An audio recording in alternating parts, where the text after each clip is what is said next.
కులాల మతాల మీద మధ్యన చిచ్చు పెట్టి ఈ రాష్ట్రాన్ని అతాకుతలం చేయడానికి ఒక భారీ కుట్ర జరుగుతా ఉంది. పెయిడ్ ఆర్టిస్టులుగా తాడేపల్లి ప్యాలెస్ నుంచి డబ్బు పంపిస్తూ కొంతమందిని సెలెక్ట్ చేసుకుని మతాల మీద కులాల మీద తప్పులు మాట్లాడించి మళ్ళీ వాళ్ళు తప్పు చేసిన దానికి అరెస్ట్ అయితే ఇది ప్రభుత్వం తప్పుగా సృష్టించి ఇది ఒక మతం మీద దాడి, ఒక కులం మీద దాడి అనే విధంగా తీసుకెళ్లి ఈ రాష్ట్రాన్ని కులాల మతాల మధ్యలో ఆ గ్యాప్ పెంచే కార్యక్రమం పులివెందుల ఎమ్మెల్యే జగన్మోహన్ రెడ్డి గారి కుట్ర కుతంత్రాలకి రాష్ట్రం ఏమాత్రం బలి కాకూడదని విజయవాడలో రౌడీ షీట్ సాయికృష్ణ అరెస్ట్ అతను మాయమైతే దాన్ని కాపులకి భుజాన్ని వేసుకోలేదు పవన్ కళ్యాణ్ గారు అని చెప్పి మాట్లాడి పవన్ కళ్యాణ్ గారి మీద దాడి చేయించారు. పోలీసు వ్యవస్థ చేయాల్సిన పని పవన్ కళ్యాణ్ గారు ఎందుకు చేస్తారు? ఒక రౌడీ షీటర్ మాయమైతే పోలీసు ఎంక్వైరీ చేయాలి, బాధితులను అరెస్ట్ చేయాలి, తగు చర్యలు తీసుకునే ఆ వ్యవస్థది కానీ పవన్ కళ్యాణ్ గారికి కాదు. పొలంలో క్రిమినల్స్ ఉన్నా పొలం మతాన్ని బట్టి మేము వెళ్ళాం, తప్పు చేసిన వాళ్ళు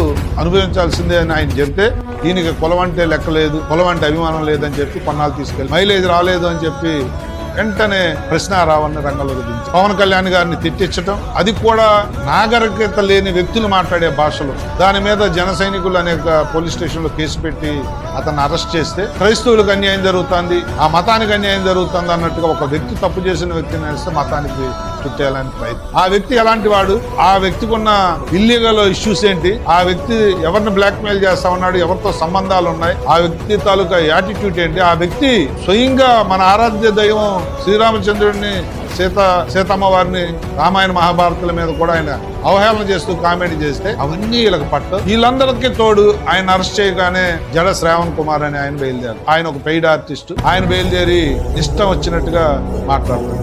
ఆయన ఏం అనకూడదు, ఎందుకంటే ఆయన అంటే ఆయన మతం మీద దాడి చేస్తుంది. ప్రశ్నారావుని అరెస్ట్ చేయగానే ప్రకాష్ రాజు బయలుదేరుతారు. ఆయన ఈ రాష్ట్రంలో ఉండడు, ఈ రాష్ట్రంతో సంబంధాలు ఉండవు, కేవలం పవన్ కళ్యాణ్ గారిని తిట్టడానికి మాత్రం ఈ దేశంలో ఎక్కడున్నా కూడా ఆయన ఒకరిని రంగంలోకి దించుతాం. ఏమిటి మీ సంస్కృతి అని నేను అడుగుతా ఉన్నా. వీళ్ళందరి మూలాలు కూడా ఎక్కడయ్యా అంటే జగన్మోహన్ రెడ్డి గారి ఇంటి నుంచి వచ్చిన ఫోన్ కాల్స్, అక్కడి నుంచి మానిటరింగ్ సెల్ లాగా పెట్టి ఆ ప్యాలెస్ నుంచి అన్ని జరుగుతా ఉన్నాయని చెప్పి ఆ ఎంక్వైరీలో తేలింది. ఈ మధ్యన దళిత క్రైస్తవ శంకారావు అని చెప్పి జడశ్రావణ్ గారు ఏలూరులో ఒక మీటింగ్ పెట్టి కేవలం అక్కడ మాట్లాడిన వక్తలందరూ పవన్ కళ్యాణ్ గారిని తిట్టడానికే ఆ వేదికను వాడారు తప్ప దళితుల కోసం మాట్లాడింది పాపాన పవన్ కళ్యాణ్ గారిని టార్గెట్ గా చేసుకుని ఒక్కటి మాత్రం నేను చెప్తా ఉన్నాను, చాలా క్లారిటీగా ఉన్న నాయకుడు ఎవడన్నా ఉంటే ఈ దేశంలో పవన్ కళ్యాణ్. అన్ని మతాల వారు, అన్ని కులాల వారు, ఆయన కాపుల తరపున ఆయన ఎంత ప్రజలు వచ్చినా కూడా నాకు కులంతో సంబంధం లేదు, నాకు కాపులు కొంతమంది దూరమైనా కూడా న్యాయం ధర్మం అయిపోయి నేను నిలబడతానని మాట్లాడుతున్న వ్యక్తిని ఒక మతానికి ఒక కులానికి కూడా